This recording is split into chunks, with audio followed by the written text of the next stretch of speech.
हार तो देखें सियासत में होती रहती है, लेकिन एक बात तय है कि कौम आज इमरान खान के साथ है और इस जलसे ने साबित किया है। सियासत में बाज लोग जीत के भी हार जाते हैं और बाज लोग हार के भी जीत जाते हैं। इंशाअल्लाह ताला 3 तारीख की आखिरी बॉल तक इमरान खान खेलेगा।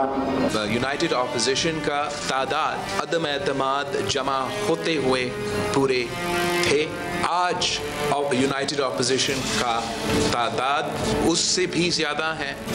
जहाँ तक MQM की बात है, वहाँ मैंने बार बार कहा, आज फिर आपके सामने कह रहा हूँ, पाकिस्तान की मीशत की तरक्की के लिए, कराची को संभालने के लिए पाकिस्तान पीपल्स पार्टी ने ये फैसला कर लिया है कि हमने MQM के साथ म्यूचुअल काउंट ढूंढना है, वर्किंग रिलेशनशिप कायम करना है for the long term stability.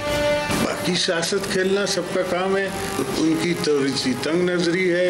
फरज राई साहब की समझते हैं कि उनको वो बना सकते हैं। मेरी नज़र में वो PTI उनको बना नहीं सकती, वो वोट्स नहीं है उनके पास पंजाब असेंबली।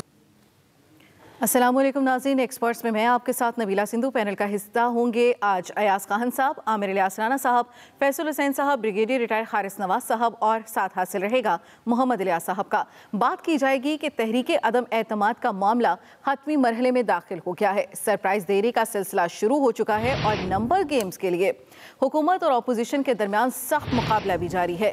काफ लीग और बलूचिस्तान अवामी पार्टी ने अपनी वाज़ेह पोजीशन ले ली है। शाहजैन बुगटी के बाद आज असलम बोतानी ने भी हुकूमत को खैरबाद कह दिया है और अपोजिशन में शामिल हो गए हैं। आज तक की सूरत हाल के मुताबिक हुकूमत के नंबर्स 178 से कम होकर 172 पर आ गए हैं, जबकि अपोजिशन के नंबर्स 162 से बढ़कर 169 हो गए। अब MKM का किरदार इंतहाई अहम हो गया है। हुकूमत और अपोजिशन की जानिब से बड़ी बड़ी ऑफर्स दी गई हैं ताकि आइंदा 1-2 दिनों में मुत्तहिदा का भी हतमी फैसला सामने आ सके। उधर परवेज़ इलाही की नामजदगी के बाद पंजाब में भी सियासी हलचल उरूज पर है। तरीन और अलीम ग्रुप के अलग अलग मुशावरती इजलास भी हो रहे हैं।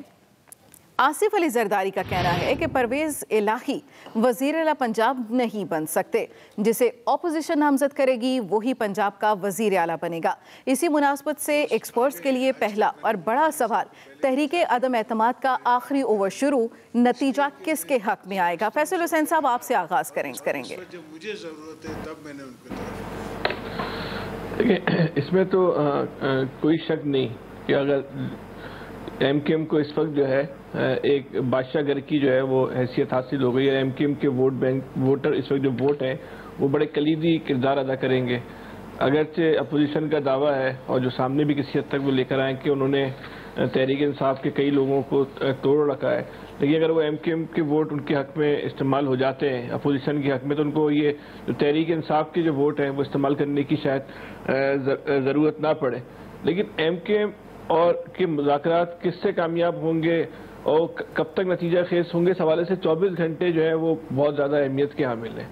अच्छा, जो MKM का अभी तक ऑफिशियली मौक़िफ़ सामने आया है वो कुछ इस तरह है कि उसने तहरीक इंसाफ से 3 शराइत रखी हैं कि एक तो उनके मिसिंग पर्सन जो है उनको बाजियाब करवाया जाए, एक उनके दफातर जो है दफातर जो उनके पॉलिटिकल ऑफिस हैं जो काफ़ी सालों से बंद पड़े हुए हैं तो वो उनको खोला जाए, तीसरा जो उनके खिलाफ मुकदमात कायम है, ख़ासतौर पे 22 अगस्त के बाद जो मुकदमात कायम हुए थे उन मुकदमात को ख़त्म किया जाए।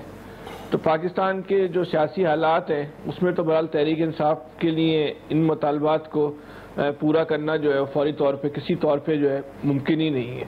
अच्छा, पीपल्स पार्टी के साथ उन्होंने जो उनकी बातचीत चल रही है, पीपल्स पार्टी ने उनको ऑफर की है, वो कराची हैदराबाद का एडमिनिस्ट्रेटर है, इसके अलावा 3 डिस्ट्रिक्ट के एडमिनिस्ट्रेटर हैं और फिर सूबाई मालियाती कमीशन अवार्ड की बात हो रही है और सुप्रीम कोर्ट का जो फैसला है वो उस फैसले पर जो है वो सिंध असम्बली में जो है वो कानून साजी कराई जाएगी। ज़ाहिरी तौर पे तो ये अट्रैक्शन जो है वो MKM के लिए बड़ी है, लेकिन पीपल्स पार्टी की बात पे एतबार करना और ये सोचना कि जरदारी साहब अपनी शराइत पूरी कर देंगे, बहरहाल एक मुश्किल इस हवाले से MKM का फैसला होगा। अगरचे मुस्लिम लीग नून और फजलुर रहमान साहब जो है वो जमानती बने, लेकिन एक तो ये पहलू है कि पीपल्स पार्टी पे वो एतबार करना MKM के लिए मुश्किल है, और दूसरा ये कि अगर MKM का अलायंस अपोजिशन के साथ हो जाता है तो ये पीपल्स पार्टी और MKM का जो अलायंस है उसके बाद MQM को सियासी तौर पे जो है वो बहुत ज़्यादा जो है वो नुकसान पहुंच सकेगा, क्योंकि पीपल्स पार्टी की जो पॉलिसियां हैं सिंध के शहरी इलाकों के हवाले से, सिंध के शहरी इलाकों के अवाम पीपल्स पार्टी के मुखालिफ हैं, और जितनी अवाम पीपल्स पार्टी के मुखालिफ हैं उससे ज़्यादा जो है पीपल्स पार्टी जो है वो अपनी पॉलिसियों से साबित कर चुकी है कि वो इन शहरी इलाकों के हवाले से उसकी पॉलिसियाँ जो हैं वो एक जमहूरी एतबार से और जो एक हुकूमती एतबार से जो है वो मुनासिब नहीं है। तो दोनों एक दूसरे को जो है वो कबूल नहीं करते, और हम अगर बहुत ही वाज़ेह लफ्ज़ों में बात करें तो नफरत है, मतलब मुखालफत से बढ़ के एक दूसरे के लिए जो है नफरत पाई जाती है, जिसका दोनों तरफ से जो है वो भरपूर जो है वो इज़हार होता है। तो अगर MQM अपोजिशन के साथ मिलती है तो ये उसको शायद इस वक्त तो कुछ 1-1.5 साल के लिए कुछ वो हासिल कर ले, लेकिन मुस्तकबिल में उसको इसकी जो है वो भारी कीमत जो है अदा करनी पड़ेगी। जो डिमांड है पब्लिक की तरफ से कि भाई अगर आप ये बात कर रहे हैं तो अभी मारूजी मामलात में रजने के बजाय आप एक बड़े कैनवस पे क्यों नहीं जाते, आप आइन में तरमीम की बात करें कि आइन में जो है वो बल्दियाती इदारों के इख्तियारात का तयन किया जाए। अभी तो बल्दियाती इदारों के इख्तियारात के हवाले से जो है वो आइन जो है वो 3-4 लाइन में लिखकर जो है वो खामोश हो जाता है, वाज़ेह नहीं करता, अगरचे वो बात तो करता है कि इख्तियारात को मुंतकिल किया जाए, लेकिन क्या क्या इख्तियारात होने चाहिए आइन इस हवाले से जो खामोश है। ये MQM की जो कॉन्स्टिट्यूंसीज हैं, जो हल्के हैं, जो वोटर्स हैं, उनकी एक बहुत बड़ी डिमांड है। तो जो बेसिक डिमांड है वो अब तक MQM के लबों के ऊपर नहीं आई। वो अगरचे सिंध असेंबली में बात कर रहे हैं, लेकिन जो अददी बुनियाद पे आज पीपल्स पार्टी आपकी बात मानेगी, हो सकता है 24 अव्वल तो ये भी एक बहुत बड़ा सवाल है कि वो आज भी आपकी बात मानेगी नहीं मानेगी। इतने सारे दिन थे ना, 15-20 दिन 1 महीना चल रहा था, आप सिंध असेंबली का इजलास बुलाते, आपके लिए कौन सा मसला था, दोनों तरफ जो है ड्रॉप तैयार था, आप वो असेंबली में आप मंजूर नहीं कराते, आप कम से कम टेबल तो करते, लेकिन पीपल्स पार्टी ने अब तक टेबल भी नहीं किया। तो पीपल्स पार्टी भी अभी ऐसा नहीं लगता है कि वो उसके बहुत ज़्यादा अपनी संजीदगी दिखा रही है। संजीदगी दिखा रही होती तो टेबल कर देती, तो MQM के लिए उसको अपनी हिमायत करना बहुत आसान हो जाता।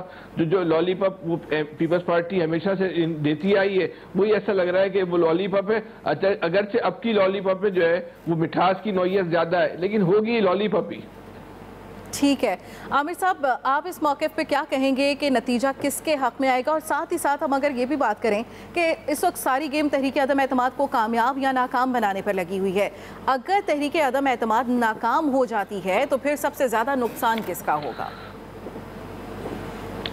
वो हमारे फैसल दुखी साहब है ना, नुकसान वो MQM से ज़्यादा दुख मुझे नुकसान का तो नहीं पता, गम जो है ना वो इनको आमिर साहब को होगा, गम का पूछे किसको होगा? कहा है मैंने दुखी कहा है, मैंने नुकसान की नहीं, मैंने भी बोला नुकसान का मुझे नहीं पता, लेकिन गम जो है ना वो आमिर साहब को होगा। तो मैं ये बात बता रहा हूँ कि MQM से ज़्यादा शहरियों का दुख हमारे फैसल भाई के दिल में है, और इनके हम इस दुख में बराबर के शरीक हैं कि ज़रदारी साहब ने 14 साल से ठुकाई की हुई है, जिसमें 10 साल इन्होंने बखुशी बरज़ा और रग़बत MQM ने ये ठुकाई खुद कराई, ठीक है जी। और फिर PTI के पास वहाँ जाके उसी दवा उसी अतार के लौंडे से लेने पहुँच ली, आपस में बांट ली, और PTI लेगी ना हिस्सा। तो 4.25 साल हो गए MQM को वहाँ पे। लेकिन अब जो इतलात हैं वो ये हैं कि जो MQM की पार्लिमानी पार्टी सूबे में है वो चाहती है कि किसी भी तरीके से पीपल्स पार्टी के साथ तय हो, वजारतें मिलें, नौकरियाँ मिलें, खाबे लगें, क्योंकि जो ऊपर वाले 7 MNA हैं और जो सेनेटर हैं उनका तो काम PTI से चल रहा है। और फ़रोग़ नसीम साहब दोबारा उनको याद आ गई है अपनी पार्टी की, वो जो गैर जानिबदार है उनको बता रहे हैं कि हुजूर मैं पिछलों के साथ नहीं हूँ, मैं फ़िलहाल वहीं पे खड़ा हूँ जहाँ पे आपने छोड़ा था, जैसे कहेंगे वैसे कर लेंगे। तो ये तो हो गई वो दुख की तकलीफ़ सारी। बहरहाल MQM को क्लियर फ़ायदा है, अगर वो फ़ायदा लेने जा रहे हैं तो जो कुछ मरकज़ में PTI ऑफ़र कर रही है, मरकज़ में उससे ज़्यादा हिज़्ब इख्तिलाफ़ का अलाइंस ऑफ़र कर चुका है, और सूबा बेनिफिट में है, बोनस में है कि वो चीज़ें जो इनको कल को PTI के मुकाबले में इलेक्शन लड़ाएंगी, पीपल्स पार्टी के मुकाबले में तो MQM ने नहीं लड़ना इलेक्शन तो इनका PTI से ही होना है जो भी सिचुएशन होगी। एक दूसरी बात, अदम एतमाद पे हम आखिरी दिन तक इसी तरह बात करते रहेंगे। हाँ, MQM का बाज़ाब्ता अलाइंस ओपन हो जाए हिज़्ब इख्तिलाफ़ के साथ या हुकूमत के साथ, तो फिर जिम्मेदारी बन जाएगी, अगर हुकूमत के साथ जाते हैं तो जो मुनर्रिफीन है उनके ऊपर आ जाएगी, सुप्रीम कोर्ट के फैसले के ऊपर आ जाएगी। और MQM अगर हिज़्ब इख्तिलाफ के साथ चली जाती है तो फिर मुतालबा बिल्कुल आप देखेंगे मीडिया और सारी दुनिया चेंज कर देगी कि जी अब तो प्राइम मिनिस्टर साहब आपके पास 172 किसी सूरत में नहीं रहे, मुनर्रिफीन को भी छोड़ के। तो लिहाजा गवर्नमेंट का आज और अब इस वक्त तक का जो फैसला है वो ये है कि 3 अप्रैल तक ये जंग लड़ी जाएगी, क्योंकि 7वां दिन आखिरी होगा जिस दिन वोटिंग होनी है।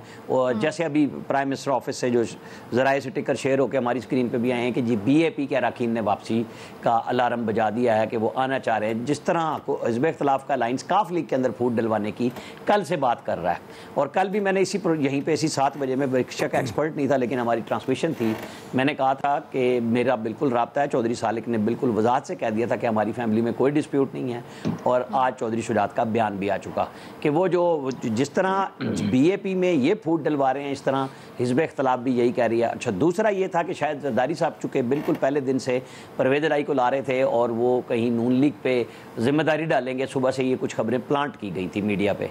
वो जरदारी साहब ने वजाहत कर दी कि नहीं, मेरे पास मुबारकबाद देने भी आए लेने भी आए।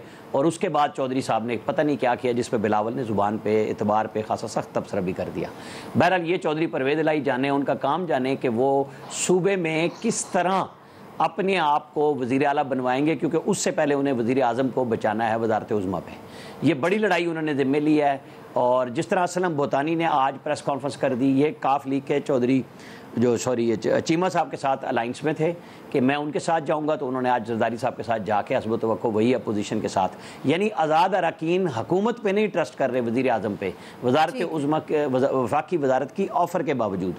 बड़ी मुश्किल लड़ाई है जो हुकूमत लड़ रही है, हिज़्ब इख्तिलाफ लड़ रही है। और हिज़्ब इख्तिलाफ के लिए ज़्यादा मुश्किल है कि आप के पास देने के लिए वादों के अलावा कुछ नहीं, और हुकूमत जो कुछ चाहे इस वक्त दे सकती है। जैसे उन्होंने चौधरी परवेज़ इलाही को एकदम इमरान खान ने अब उसको डिफेंड भी किया है, वरना वो और वो कहते थे बुज़दार हम इकट्ठे आएंगे, वो बेचारे उनके साथ जो कुछ हो रहा है बुज़दार के साथ, वो अयाज खान साहब को मेरे से भी ज़्यादा दुख होगा, इज़हार कर लेंगे उसके ऊपर, क्योंकि उनका तो वो ख़ास वज़ीर आला था। तो दुखी के साथ एक और दुखी आ गए हैं, अल्लाह खैर करे। अब ये बात करें, चलें इस दुख की कैफियत को ख़त्म करते हैं। ब्रिगेडियर साहब आपकी जानिब आएंगे और आपसे ये जानना चाहूँगी कि विफाक का फैसला सूबे और सूबे का फैसला विफाक के साथ अब बहुत ज़्यादा जुड़ चुका है। अगर पंजाब की बात की जाए, यहाँ पे भी हलचल है। अलीम और तरीन ग्रुप का फैसला क्या हो सकता है और उसके बाद क्या सूरत हाल बदल सकती है? देखें, बात यह है कि अलीम और तरीन ग्रुप मोस्ट लाइकली आपका, क्योंकि वहाँ पर बुज़दार को चेंज कर दिया गया जिसकी वजह से उनकी डिमांड थी, और मोस्ट लाइकली शायद विच आई एप्रीहेंड कि वो गवर्नमेंट के साथ मिल जाना चाहिए और उनका वोट जो है वो चौधरी परवेज़ इलाही को देना चाहिए। और साथ चौधरी परवेज़ इलाही ने काफ़ी ये भी रिस्पॉन्सिबिलिटी ली थी कि हम सेंटर में भी कहीं ना कहीं हम आपको ज़रूर हेल्प करेंगे। नंबर 2 बात यह है कि इस वक्त ज़ाहिर सिचुएशन इज़ वेरी वो जो वॉलेटाइल है, और तकरीबन इस वक्त पलड़ा बराबर ही जा रहा है, 1-2 वोट का प्लस माइनस का फ़र्क है। बट अब पहले हम कहते थे कि इत्तेहादियों का ट्रम्प कार्ड है, अब मेरे ख्याल में MQM का ट्रम्प कार्ड रह गया कि वो किस तरफ जाते हैं। इससे काफ़ी हद तक सिचुएशन हो जाएगी। गवर्नमेंट के पास काफ़ी टूल्स होते हैं, बट गवर्नमेंट वो जो लेन देन पैसों के चक्कर में मेरे ख्याल में नहीं पड़े, जिसकी वजह से उन्होंने भी सफ़र भी किया है। अदरवाइज़ पहली हुकूमतें इसलिए कामयाब हो जाती थी कि वो काफ़ी नॉट ओनली अपॉइंटमेंट फंड दे दिए, पैसे दे दिए, चलता था, जो कि ये हुकूमत नहीं कर रही है। तो ये एक अच्छी बात है। सेकंड, इसके साथ देखें MQM का बट मेरा जो एनालिसिस है, आमिर इलियास राना साहब का अपना ज़ाहिर एनालिसिस है, I have lot of respect for him, कि देखें MQM जो है वो हुकूमत के साथ है 3.5-4 साल से। आमिर भाई का व्हाट्सएप एनालिसिस होता है, आप अपना तकरीबन उसके बाद आपके उनका अलायंस चल रहा है, स्टेबल गवर्नमेंट है सो फॉर। क्या उनको सूट करता है कि एक नई हुकूमत जो अपोजिशन में आएगी जिस पे काफ़ी पार्टियां हैं, उनके साथ उनको सूट करेगा, या इसी में रहना पसंद करेंगे और अपने मुतालबात जो 2-3 फैसल ने बताए थे वो उनको सूट करते हैं, करना चाहेंगे। एक तो ये बात है। सेकंड, जो बलूचिस्तान अवामी पार्टी है उसमें से भी मेरे ख्याल में 2 ने तो अनाउंस कर दिया है कि खालिद मक्सी और असलम बोतानी जो हैं वो ऑपोजिशन के साथ हैं, बट मेरे ख्याल में बाकी 2 या 3 आजाद है जी, उनका बीएपी से कोई ताल्लुक नहीं है। लेकिन बट ही बीएपी से कोई ताल्लुक नहीं है, but he is supporting opposition so sure. तो इसमें 2-3 जरूर मेरे ख्याल में जो पार्टी MNAs हैं वो हुकूमत के साथ आ जाने चाहिए, जो मेरा ख्याल है। But I am not sure कि क्या होता है, क्योंकि आसिफ जरदारी साहब भी बहुत बड़े स्कीमर है, अच्छा प्लान करते हैं। लेट्स सी ब्लूचिस्टन का इन्फ्लुएंस भी है, but it is not yet clear क्योंकि एवरीबॉडी इज वेटिंग कि ऊँट किस करवट बैठते हैं, एंड में उसका किया जाएगा। सेकंड, इसको देखते हुए हमें अब ये देखना है कि मुल्क के लिए क्या स्टेबल है। वी ओनली प्रे कि इस वक्त हालात ठीक रहने चाहिए, पॉलिटिकल क्राइसिस नहीं होने चाहिए। नंबर 3, प्रॉब्लम ये है व्हाट आई फील कि अगर इस वक्त गवर्नमेंट लूज करती है तो क्या इमरान खान साहब स्ट्रीट पर आ जाएंगे, शोर मचाना शुरू करेंगे, क्या करेंगे, that is a question mark. और अगर opposition vote of confidence lose करती है तो व्हाट मौलाना फजलुर रहमान वो डिपेंड ऑन के मुल्क में क्राइसिस हो, उसके लिए क्या किया जाता है। ये एक हमारे लिए, सबके लिए पाकिस्तान में तशवीश की बात है। I think we should all accept जो भी रिजल्ट होता है, लेकिन जो मुझे लग रहा है वो इस तरह सिचुएशन नहीं होगी, हालात ख़राब होंगे जो कि मुल्क के लिए नहीं होने चाहिए। वी कांट अफोर्ड इस वक्त जो कि हम देख रहे थे कि कैसे होने चाहिए। GDA का मैंने हम we are mostly I think they are going to join government को करेंगे, लेकिन मुनव्वर अराकीन और MQM they matters. Let's see ये क्या डिसाइड करते हैं। और गवर्नमेंट पंजाब में चौधरी जो परवेज इलाही को दी गई है चीफ मिनिस्ट्री, वो कितना सपोर्ट गवर्नमेंट को कर सकते हैं, जो उन्होंने मेरे ख्याल में काफ़ी इंश्योरेंस दिलवाई होंगी। So fingers are we are keeping cross, it is for 50-50 at the best I would say government 55 and opposition 45. This is a situation for me, but let's hope for the final day. ठीक है, बिल्कुल। नतीजा किसके हक में आएगा शुरू हो चुका है, इसी पर मजीद राय भी लेंगे अयाज खान साहब और मोहम्मद इलियास साहब की, लेकिन इस ब्रेक के बाद साथ रहिएगा। Welcome back. अयाज साहब, आखिरी ओवर में नतीजा किसके हक में निकलता देख सकते हैं कि क्या होगा, और साथ ही साथ अगर हम बात करें कि अगर विफाक में तहरीक अदम एतमाद कामयाब हो जाती है तो फिर पंजाब की सूरत हाल क्या होगी? जो आखिरी ओवर पे तो बाद में आऊँगा, वो आमिर ने मेरी दुखती रात को छेड़ दिया है। वाकई बहुत दुखी हूँ मैं। कल जब ये खबर आई कि जी बुज़दार साहब से इस्तीफ़ा ले लिया गया है, तो मतलब एक हीरे को खोना, आपको अंदाज़ा है कि कितना मुश्किल होता है उसको बर्दाश्त करना, इतना बड़ा हीरा। और वो आप देखें कि वो चूँ चरा नहीं की, मतलब खामोशी से वो आए थे और ख़ामोशी से चले भी गए। फिर वो कह रहे हैं जी परवेज़ इलाही साहब को पूरी सपोर्ट करूँगा उनको वज़ीर आला बनाने में। हाँ, इस बात पे तो दुख बनता है। तो बहरहाल जी शुक्रिया अदा नहीं करते, पौने 4 साल रह गए हैं CM पंजाब ये आप यार ये सब देखें कि उन्होंने 1 सेकंड नहीं लगाया। जब उनसे कहा गया इस्तीफा दे दो, उन्होंने कहा जी ये पड़ा हुआ है। तो ये तो बड़ी बात है ना। यस, हाँ, ये इतने लोग कम मिलते हैं आपको आज की सियासत में कि ये, और स्पेशली PTI में तो बड़ा मुश्किल है, क्योंकि यहाँ तो कुछ और तरह के लोग ज़्यादा पाए जा रहे हैं। बाकी आखिरी ओवर की बात, और अगर वहाँ कामयाब हो जाती, देखें ये अब मैच जो है ना वो 2 बड़े खिलाड़ियों के दरमियान आ गया मेरे ख्याल में। एक तरफ आसिफ अली जरदारी हैं, मुफाहमत का बादशाह, और वो इस तरह की जब आज तक तो नहीं हुआ कि कभी नाकाम हुए हों, जब उन्होंने कुछ इस तरह का टास्क अपने ज़िम्मे लगाया और उसमें नाकाम हो जाए, कुछ नहीं भी होता तो वो कामयाब हो जाते हैं। अब यार दूसरी तरफ भी आसिफ जरदारी है। नहीं, वो दोनों तरफ आसिफ जरदारी है सर। वो तो खैर चलें, वो आपका बनता है उन पे शुबह का इजहार करना। आप चूँकि कराची वाले हैं, कराची वालों का बिल्कुल बनता है, लेकिन आज तक हुआ नहीं कि जरदारी साहब ने कोई जिम्मेदारी ली हो और उसमें नाकाम हुए हों। ये अपनी जगह है, लेकिन अब मुकाबले पे चौधरी परवेज़ इलाही हैं, चौधरी शुजात हैं। ज़ाहिर है वो अलीम और तरीन ग्रुप की बात बहुत होती है। तरीन ग्रुप में सच्ची बात है, मैं नहीं समझता कि उस तरह से अब वो स्ट्रॉन्ग है तरीन ग्रुप जो हुआ करता था, कि वो सब तरीन साहब के कहने पे लब्बैक कहेंगे। नहीं, आज भी एक सूबाई वजीर चौधरी परवेज़ इलाही से मिले और उन्होंने हिमायत का ऐलान भी कर दिया है। और ये ब्रिगेडियर साहब की बात भी किसी हद तक ठीक है कि मेन उनका कंसर्न था बुज़दार, वो चाहते थे कि बुज़दार को हटा दिया जाए। इसलिए जाहिर है जब वो बात हो रही होती है पार्टी में भी, तो लोग कहते हैं ना जी सबसे बड़ा मुतालबा तो हमारा मान लिया गया है, तो अगर मान लिया गया तो अब हमें परवेज़ इलाही के साथ जाना चाहिए। चलें, क्योंकि पार्टी के अंदर से को होता। लेकिन एक बात ज़रूर है, वो मेरे कप्तान हम शुरू से ये डिस्कस करते हैं कि वो देर बहुत कर देते हैं, बावजूद उनसे देर हो जाती है, ये कर देते हैं। ये बहुत से फैसले जो अब वो कर रहे हैं, इनको बहुत पहले कर लेने चाहिए थे। आज शायद हालात बहुत मुख्तलिफ होते। मैंने आपको याद होगा एक दफ़ा ये कहा था कि जब वो रूस से वापस आए थे तो सबसे पहले उन्हें फ़ैसला ये करना चाहिए था कि बुज़दार साहब की तब्दीली का फ़ैसला करते और उस वक्त ये टास्क परवेज़ इलाही साहब को सौंप देते तो आज हालात शायद डिफरेंट होते। अब यकीनन मुश्किलात ज़्यादा हैं उनकी राह में, और जरदारी साहब तो आज उन्होंने ओपनली कह भी दिया कि वो नहीं बन सकते वज़ीर आला क्योंकि नंबर्स हमारे पास हैं। अच्छा, नंबर्स की भी बड़ी दिलचस्प सूरत है। अब ये तो बात हो रही है ना MKM भी अनाउंस कर दे और उसके बाद बात डिफरेंट होगी, प्राइम मिनिस्टर साहब से कहा जाएगा कि अब आप एतमाद का वोट लें। ये आखिर तक ये जो आखिरी ओवर की बात हो रही है, आखिरी गेंद की बात हो रही है जो शेख रशीद साहब भी कर रहे थे, ये बड़ी अजीब सिचुएशन होती है इस मुल्क में।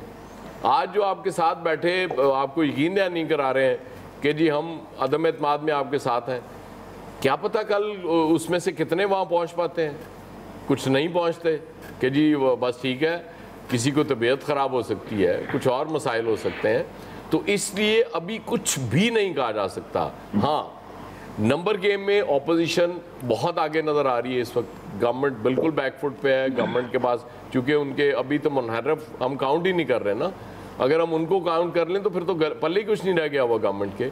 लेकिन अभी बहुत सा पानी पुलों के नीचे से गुजरना बाकी है, इसलिए उसको पास होने दें।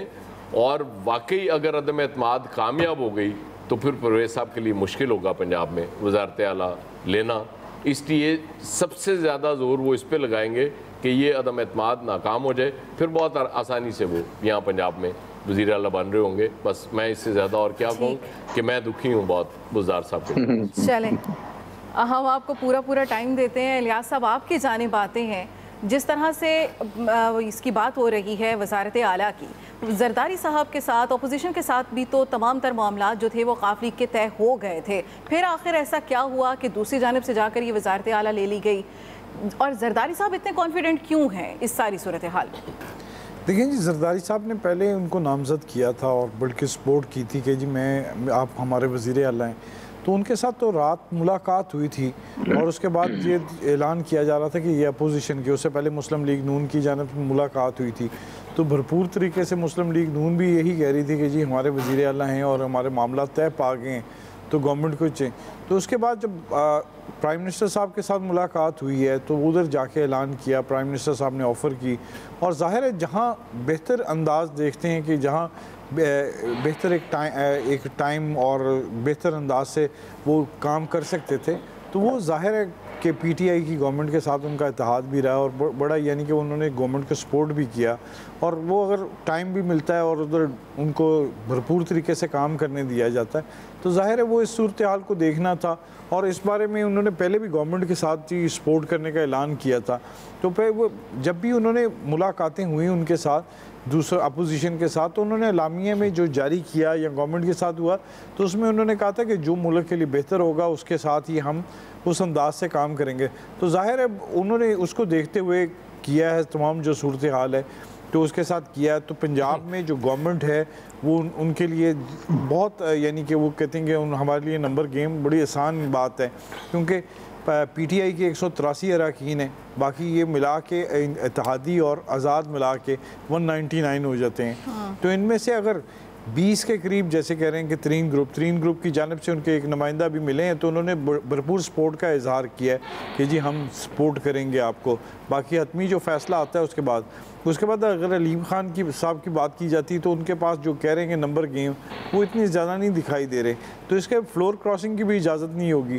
तो ये सूरत हाल करते हुए इनको मुश्किल ज़्यादा देखने में नहीं आ रही। तो उस सूरत हाल को देखते हुए चौधरी परवेज़ इलाही साहब ने उनका देखते हुए कि जी किस तरह काम करना है, और लेकिन इधर दूसरी जानब है कि PTI की गवर्नमेंट को वफाक में जिस तरह सपोर्ट किया जाएगा तो इनसे बेहतर कोई नहीं कर सकता अगर इस तरह। तो प्राइम मिनिस्टर साहब ने उनको देखा, उनसे बात की और उनसे जो मामला तय पाए हैं, देखते हैं अब वफाक में वो कितनी सपोर्ट करते हैं उनके, क्योंकि उधर भी उनके तरीन ग्रुप है और अलीम ग्रुप जो है उनके अगर कोई आ जाते हैं, अलीम ग्रुप का वानी है वो सिर्फ पंजाब की हद तक दावा किया जा रहा था लेकिन देखने में नहीं आया अभी तक। तभी तो वफाक पंजाब में भी कम उनके बंदे दावे तो आप सुनते रहेंगे, बहुत सारे होते हैं, तभी तो दावे सब किए जा रहे हैं।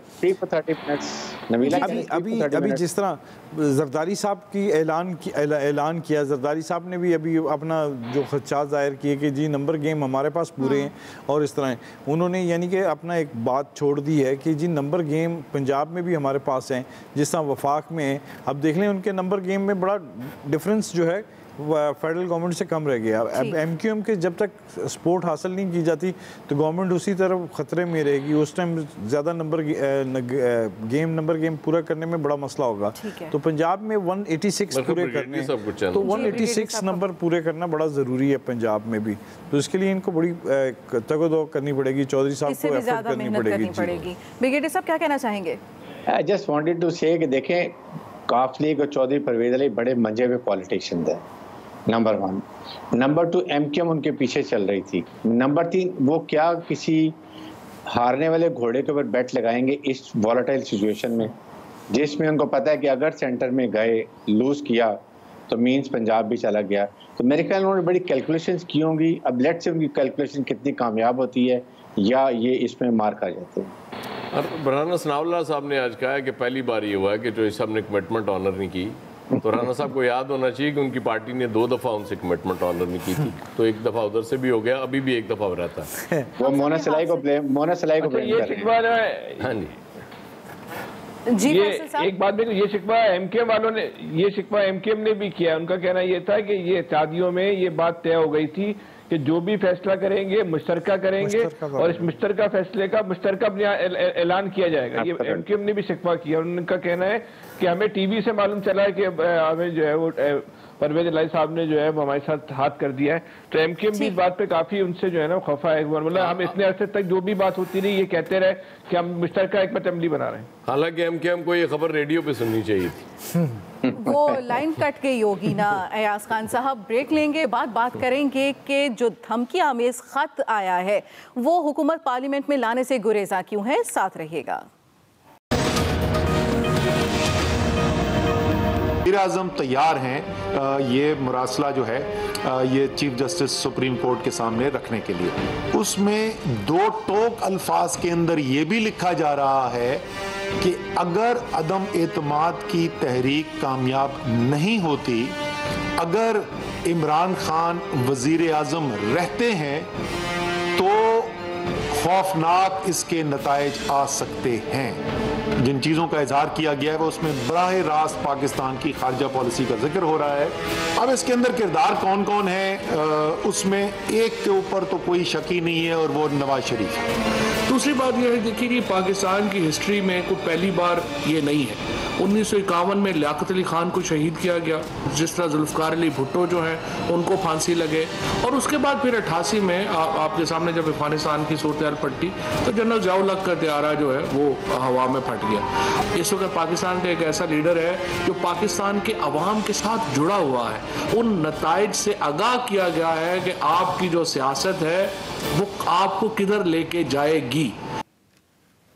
तो जनाब ये थे वफाकी वज़रा जो फॉरेन फंडिंग से हुकूमत गिराने की साजिश और धमकी आमेज खत से मुतालिक इंकिशाफात कर रहे थे। वफाकी वज़ीर असद उमर और फवाद चौधरी ने मुरासले के मुदरजात मीडिया के सामने रखे, तहरीक अदम एतमाद को आलमी साजिश करार दिया और इल्ज़ाम लगाया कि इस साजिश में नवाज शरीफ बराह रास्त मुलव्वस हैं। वफाकी वज़रा ने बताया कि कानूनी बंदिशों के बायस ये खत आला तरीन सिविल और मिलिट्री क़यादत के साथ शेयर किया गया है। अगर ज़रूरत पड़ी तो ये खत चीफ जस्टिस ऑफ पाकिस्तान को भी दिखाने के लिए तैयार हैं। ताहम ऑपोजिशन खास तौर पर नून लीग ये मुतालबा कर रही है कि धमकी आमेज खत पार्लियामेंट और नेशनल सिक्योरिटी कमेटी के सामने रखा जाए। इस मामले पर पूरी पार्लियामेंट हुकूमत के साथ खड़ी होगी। इसी से मुतालिक एक्सपर्ट्स के लिए सवाल कि धमकी आमेज खत को नेशनल सिक्योरिटी का मामला करार दिया जा रहा है।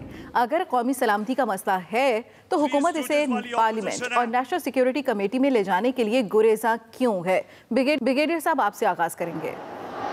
आई थिंक देखें ये एक लेटर जो है अगर प्राइम मिनिस्टर पाकिस्तान कह रहे हैं तो वी शुड टेक इट कि ठीक है, लेकिन इसके authentication verification is the best answer के इसको सबसे पहले नेशनल सिक्योरिटी कमेटी में ले जाएं, जो बहुत बड़ा नेशनल सिक्योरिटी का एक फोरम है। यहाँ पर तमाम रिस्पॉन्सिबल लोग वहाँ पर बैठे होते हैं, एंड इफ दे सी कि yes it requires further elaboration, उसके बाद इट शुड गो टू हमारी जो नेशनल असेंबली की सिक्योरिटी पॉलिसी पार्लियामेंट्री कमेटी है, जो रिस्पॉन्सिबल होना चाहिए कि ऐसे इश्यूज को it should not be publicised, और उसके बाद अगर वो फील करते हैं कि वाकई ऑथेंटिकेटेड है तो फिर चीफ जस्टिस पाकिस्तान को दिखा के एक इसके लिए कॉन्फिडेंशियल ये इंक्वायरी होनी चाहिए, और जो बहुत ही अच्छे मंजे हुए लोगों पे प्लस इन पे सिक्योरिटी एलिमेंट्स भी होने चाहिए।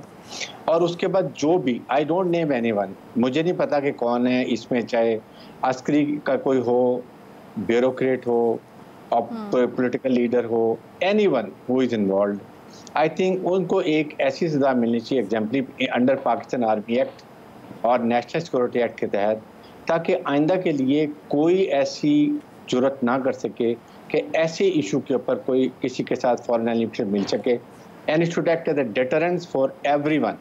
हमेशा के लिए इसको हमें ख़त्म करना चाहिए, ठीक, क्योंकि ये हमारा नॉर्म बन गया कि हम ऐसी चीज़ों में करते रहते हैं, and this is what I feel strongly, इसको इमीडिएटली करें, इस पर कोई कॉम्प्रोमाइज़ नहीं करें, and then of course the whole nation should know what is outcome.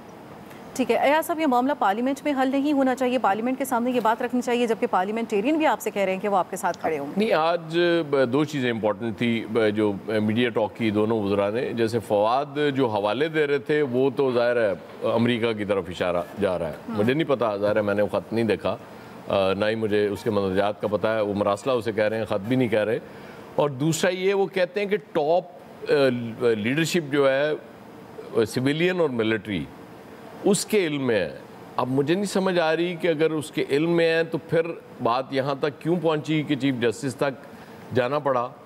तो ये तो जब तक कोई ऑथेंटिकेशन नहीं आती मैं इस पर मज़ीद कमेंट नहीं कर सकता, क्योंकि मुझे इसमें दो ही चीज़ें समझ आई हैं कि वो जो नेशनल सिक्योरिटी कमेटी की बात हो रही है तो वहाँ तो वो इसका मतलब है कि शेयर कर चुके हैं, डिस्कस कर चुके हैं, तो फिर वहाँ से क्या जवाब मिला तो मेरी समझ से बाहर। ठीक है आमिर साहब, एक तरफ इसको नेशनल सिक्योरिटी का मसला कहा जा रहा है, दूसरी जानिब शेख रशीद साहब इससे पूरे के पूरे मामले से लाइल्म निकले।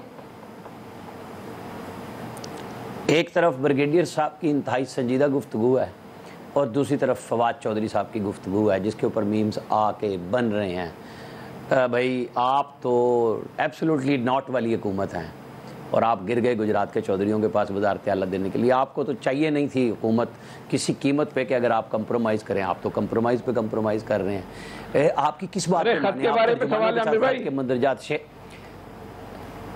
अब बेखते वहाँ के दानिश्वर चुप तो कर जाओ लालू खेत वाले, बात आ रही है। अगर आप सारी बातें अपने तर्जुमानों के साथ भी शेयर कर सकते हैं इस खत की, तो जब आपको कायदे इस इख्तलाफ कह रहा है, साबिक वज़ीर आज़म कह रहा है कि लाएं हमारे सामने, हम आपकी सपोर्ट करेंगे, तो फिर डर किस चीज़ का है भाई? पॉलिटिकली गेम खेल रहे हैं आप, अदालत के सामने रख देंगे क्योंकि अदालत के सामने आपने केस डाला हुआ है और उस केस की मुखालफत आप नून लीग के लोटे लेके पंजाब के खुद बैठे हुए हैं, साथ साथ मिल रहे हैं, साथ साथ बात कर रहे हैं। तो आपकी अखलाकियात पे तो सुप्रीम कोर्ट को सवाल कर देना चाहिए कि जो आप लेके आए हैं हमारे पास, आपने सारों के सारों ने ज़मीर जगाए थे जब सादिक संजरानी को चेयरमैन बनाया था, ब्रिगेडियर साहब ने भी यही कुछ कहा था कि ज़मीर पे लोगों ने वोट दिए हैं, तो अब सारों के ज़मीर क्यों सोने और जागने के चक्कर में पड़ गए? भाई सियासत हो रही है, ये सबको चाहिए है कि मैंने जाना है या कुछ होना है तो मैं लोगों के सेंटीमेंट्स के साथ खेल लूं। कुछ भी नहीं है। रिचर्ड आर्मिटेज ने जनरल मुशर्रफ को धमकाया था टेलीफोन पे 7 नुकाती प्रोग्राम पे, उन्होंने किताबें लिख दी कि हम तुम्हें पत्थर के जमाने में फेंक देंगे, खुद बताया सारों ने, नहीं मानी धमकी। क्या कर लिया अमेरिका का? वो सोच रहे थे ये 2-3 मानेंगे, हमने 7 की 7 मान ली। क्या हम धमकियों के साथ कर सकते हैं? क्या पिद्दी और क्या पिद्दी का शोरबा? सिर्फ सियासत हो रही है, ड्रामा हो रहा है। फैसल साहब, देखिए वज़ीर आज़म साहब को जो खत आया उसमें पता नहीं क्या लिखा हुआ, लेकिन जिस तरह वज़ीर आज़म साहब कहते फिर रहे हैं, उनकी टीम कहते फिर रही है, बिल्कुल ऐसा लग रहा है कराची में वो भत्ते की पर्चियाँ आती हैं दुकानदार को, ताजिर को, तो वो ये भी नहीं बताता है कि वो क्या कहते हैं, किसकी तरफ से आई हैं, बस वो ये बोलता है भत्ते की पर्ची आई है। कोई पूछे भाई किसने भेजी है, बोलता है खुद समझ लो किसने भेजी होगी। तो अब ये खुद ही समझना है हमने और आपने, ये किसने भेजी होगी और उसमें जो है वो क्या लिखा होगा। ये इनके वज़ीर आज़म साहब की शान नहीं है। भाई आप इक़्तिदार बचाने के लिए सब काम नहीं करो। भाई ऐसा कोई खत आया है तो किसी इंसान को नहीं आया, ये रियासत को आया है, ये मुझे और आपको आया है। आप ये बताया, आपने आर्मी चीफ को बताया, आपने ISI चीफ को बताया, और इतना खुफिया खत था, तो ये पब्लिक में क्यों लगा रहे हो आप? देखिए पाकिस्तान से ज़्यादा बढ़ के किसी के लिए कोई चीज़ होनी नहीं चाहिए। ये इक़्तिदार आनी जानी चीज़ है, ये ताकत, इक़्तिदार, ये ओहदे। पाकिस्तान सबसे इम्पोर्टेंट चीज़ है। एक मुल्क का वज़ीर आज़म जो है ख़त जो है लहराता फिर रहा है कि मैं ख़त आया। आपका पूरी दुनिया में जो है वो एक मजाक बन रहा है। ये इमरान खान का नहीं बन रहा, ये पाकिस्तान का मजाक बन रहा है, पाकिस्तान के वज़ीर आज़म का जो है मजाक बन रहा है, ये हमारा और आपका मजाक बन रहा है, 22 करोड़ लोगों का मजाक बन रहा है। ये इस मनसब का तकाजा नहीं है जो आप ये काम कर रहे हो। खुदा के वास्ते आप संजीदगी इख्तियार करें। आप वज़ीर आज़म पाकिस्तान है, आप एक एटमी ताकत के वज़ीर आज़म है। आपके मुल्क की 22 करोड़ आबादी है। जो बोलते हैं कि मुसलमान, जो पूरे मुसलमान दुनिया में जितने ममालिक हैं, आप बोलते हैं हम सबके चौकीदार हैं या नहीं है, लेकिन आप दावे करते हो। ये सब काम कौन से आप काम करने लग गए हो? ठीक है मोहम्मद इलियास साहब, जिस तरह से मामला सामने आया है, इस मामले को पार्लियामेंट में हल होना चाहिए था या इसी तरह से सामने आना चाहिए था? देखिए जी, इस मामले को इस तरह लेके सामने लहराना और इस तरह की बात करना है, जिस तरह कहा जा रहा है कि जी पाकिस्तान एक एटमी ताकत है, पाकिस्तान को इसको बिल्कुल जो अगर सीक्रेट है तो इसको सीक्रेट रख के इसकी इन्वेस्टिगेशन करनी चाहिए थी। इन्वेस्टिगेशन करके तमाम चीज़ें मंजर जो हैं वो पार्लियामेंट में लेके आना चाहिए, आवाम के सामने लेके आना चाहिए कि क्या है ये। ज़ाहिर है अकेले बंदे को नहीं, ये पूरी रियासत को थ्रेट है और इस तरह की थ्रेट देने वाले कौन जुर्रत कर सकता है? जो करता है उसको सामने लेके आना चाहिए ताकि आलमी सतह पर पता चल सके क्या सीक्रेट है इसमें, क्या कहा गया, मंदरजात क्या हैं। ये तमाम जो सूरत हाल अगर देखते हैं, अगर आवाम के सामने लाने, चाहे पार्लियामेंट में बहस करनी चाहिए, जो भी है इसको लेके आना चाहिए। या अगर किसी कमेटी के सामने लेके जाते हैं, सीक्रेट अगर इसको रखते हैं अस्करी क़यादत के सामने, या इसको जैसे भी रखना चाहते हैं उसको करना चाहिए, इसको फौरी तौर पर करना चाहिए। अगर ये दिया है तो इसको सीरियस लेना चाहिए। अगर प्राइम मिनिस्टर साहब समझते हैं कि अवाम में लहरा के फिर खामोश करके रख दें उसको लपेट के जेब में, इस तरह नहीं करना चाहिए। इसको सीरियस अगर है तो सीरियस लेना चाहिए, इसमें देखना चाहिए। अपोजिशन भी कहती है कि हम साथ हैं बिल्कुल इस तरह, बजाय कि इसके रोज़ ख़त का जिक्र किया जाए, इस ख़त को आपको देखना चाहिए, इसके इन्वेस्टिगेट करके सामने लेके आना चाहिए कि कौन है, किसने दी है। अब जाहिर है वो फैसल भाई वाली बात है कि समझ लो कि किसने किया होगा। अब हर बंदा अपनी ही लगाता हो रहेगा, इस पर पड़ा रहेगा। जैसे सरप्राइज़ था कि जी सरप्राइज़ क्या मिलेगा, अब इसको तो ढूंढना हमारा काम नहीं है, इनका काम है। गवर्नमेंट में वो बैठे हुए हैं, उनके पास सारे इदारे हैं, बिल्कुल उनसे कहें और इसको देखें ये किसने किया है। तो इसको बिल्कुल पाकिस्तान को अगर थ्रेट है तो बिल्कुल पूरी आवाम को थ्रेट है, तो इस मसले को देखना चाहिए, इसको इन्वेस्टिगेट करके इसका हल निकालना चाहिए। अयाज साहब, ज़िमनी सवाल आपसे कि आप कौम के सरबराह हैं, अगर इस तरह की बातों से आप ही घबरा जाएंगे तो कौम को डट के खड़े रहने की तलकीन कैसे कर सकते हैं? नहीं, अजीब सा बिहेवियर है इस रास्ते पे जो भी है। वो समटाइम्स वो एक होती है ना, केबल भेजते हैं, कुछ सफारत खाने भी यहाँ से भेजते हैं, सिचुएशन उनकी अपनी एक असेसमेंट होती है। अब मैं ज़ाहिर है जब तक मेरे सामने ये ना हो सारी चीज़ें, कोई ऑथेंटिकेशन ना हो, मैं इस पर क्या कमेंट कर सकता हूँ। लेकिन at least national security committee was the right forum जिसमें ये जाना चाहिए था। और अगर डिस्कस किया आपने वहाँ तो फिर आप क्लियर बताएं कि जी हमने डिस्कस कर लिया था, वहाँ से हमें जवाब नहीं मिला, इसलिए हम चीफ जस्टिस के पास जाना चाह रहे हैं। वो पता तो चले ना लोगों को। आप ये मुबहम बातें ना करें, वो मुरासला भी मुबहम है और आपकी बातें भी मुबहम है, लोगों को कैसे पता चलेगा? सुना है अटॉर्नी जनरल ने भी मुखालफत कर दिया सर। चल बस वो कह रहा है कि ये पॉलिटिकल मैटर है, इसे क्यों ला रहे हैं कोर्ट में? बस चूंकि मुक गया ना, रोला मुक गया। बस अब ठीक है, खेलते रहें इस तरह, एक आधी मीडिया टॉक और कर लें और बस बात खत्म हो जाएगी। इससे ज़्यादा तो कुछ भी नहीं हो सकता। सरप्राइज की लिए एक और सरप्राइज सामने आ गया। आज के एक्सपर्ट से इतना ही, दीजिए इजाजत। आपके फीडबैक का रहेगा इंतजार अल्लाहने के बाद। के लिए कॉल करें 0800 11156। क्लब मेंबर्स घर बैठे पूरे पॉइंट्स हासिल करें। Safe and healthy chicken delivered. देखना अबू, लेकिन मैं आपके बनाए फिश पे पाकिस्तान के लिए विकेट लूंगा। बीमार पड़ोगे तो क्रिकेट कैसे खेलो? बड़े ख्वाबों को चाहिए बड़ी हिफाजत। जरासीम से 100% यकीनी हिफाजत। नया लाइफ बॉय।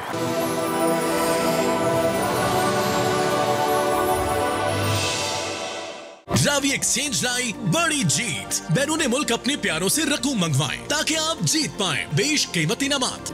रावी एक्सचेंज, राब्ता मुस्कुराहटों का। चलो में पके मजेदार खाने आपके बच्चे को रखे सेहतमंद ताकि वो सबसे आगे बढ़े। नाम करना है, सबसे आगे बढ़ना है। अम्मा तलों में पका, हमें सेहतमंद बनाओ। कितना अच्छा होता मैं डॉक्टर बनकर लोगों की खिदमत कर सकती। ज़कात और अतियात देने के लिए अभी 042 111 448 464 पर कॉल करें ताकि आपकी ज़कात और अतियात पहुँचे उन तक जिन्हें इनकी ज़रूरत है।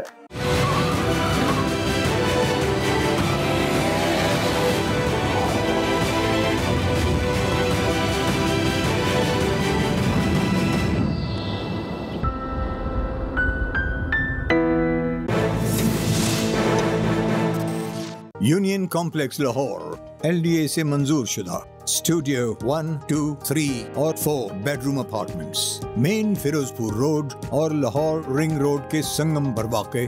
तामीराती काम तेजी से जारी है। यूनियन कॉम्प्लेक्स लाहौर, जदीद तर्ज रिहाइश अब आपकी क़ुव्वत खरीद में। और मेरी चाय? अच्छा, अब मैं हर वक्त तो घर वालों के साथ नहीं जा सकता है। इस्लामाबाद चाय चाहत से भरी। रमज़ान में नेमतों का, रहमतों की, बरकतों का जामे समर। खालिस अज्जा से बना हर मौसम का समर, राज जामे समर। हर मौसम का समर, जामे समर। राज जामे summer, a project of Islamabad Tea Company। जो हर पल में खुशियां भर दे अपने जायके के साथ। नेचर की मीठी सौगात लिए मरहबा शरबते गुलबहार। हर लम्हा हर बार मरहबा गुलबहार। This is the home of the freshest food. All new Haier Digital Inverter Plus, featuring HCS freshness technology that keeps things 2 times fresher with digital control panel, TABT sterilization technology, precise temperature control with 4 sensors and 2nd generation FD inverter compressor. All new Haier Digital Inverter Plus, real freshness expert. Haier, inspired living.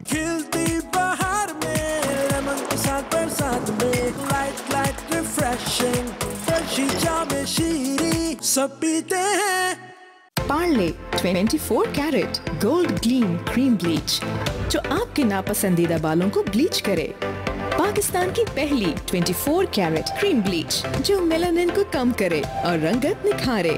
Parle 24 carat gold gleam cream bleach.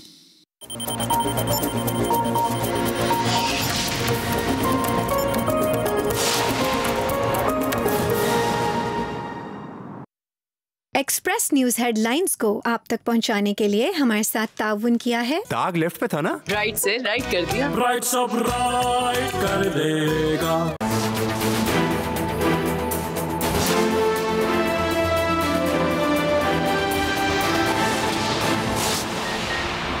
धमकी आमेज खत में अदम एतमाद का जिक्र है। Chief justice के साथ share करने की पेशकश कर दी है। वज़ीर आज़म की पार्टी तर्जुमानों के इजलास में गुफ्तगू, कहा वोटिंग के दौरान कोई रुकन पार्लियामेंट मौजूद ना हो।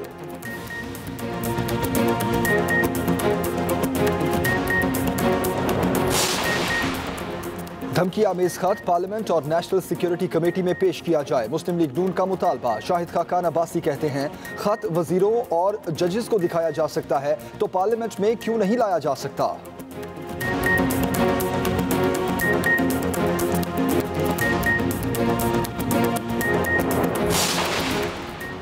परवेज इलाही ने देर कर दी। वज़ीर आला पंजाब वही होगा जिसका फैसला अपोजिशन करेगी। साबिक सदर आसिफ जरदारी का दावा, कहा नंबर्स गेम सिर्फ हमारे पास है। परवेज इलाही वज़ीर आला पंजाब नहीं बन सकते।